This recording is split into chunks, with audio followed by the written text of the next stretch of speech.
We are about to rationalize the numerator of a radical expression. If you did not cover that, then make sure you skip over this problem. Let's look at the following expression.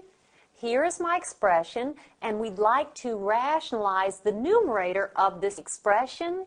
Now, rationalizing the numerator simply means we want to write this as an equivalent expression, but without a radical in the numerator. And we do this the same way as for rationalizing the denominator.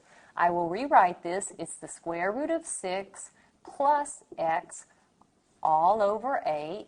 Study the numerator. You can think of this as a binomial.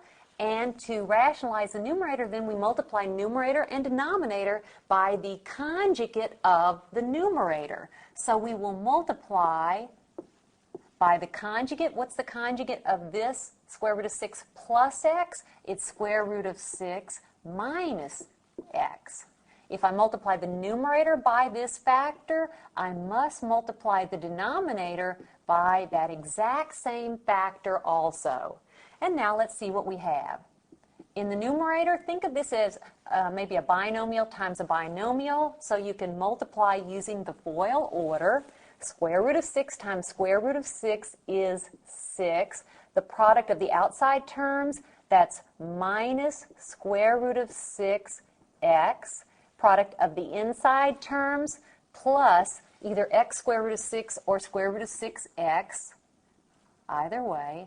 And then last times last, that's minus x squared. By the way, this x and this x, they are not under the radical. So you can write it as x square root of 6 or square root of 6 times x. Remember, multiplication is still commutative and associative.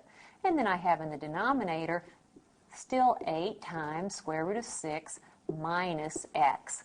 So what do we have in the numerator? The middle terms subtract out, and I have 6 minus x squared, and I'll go ahead and leave it in factored form in the denominator. So that's 8 times square root of 6 minus x. Whether you multiply it or not, it makes no difference, but I'll just leave it in factored form. Notice I have rationalized the numerator.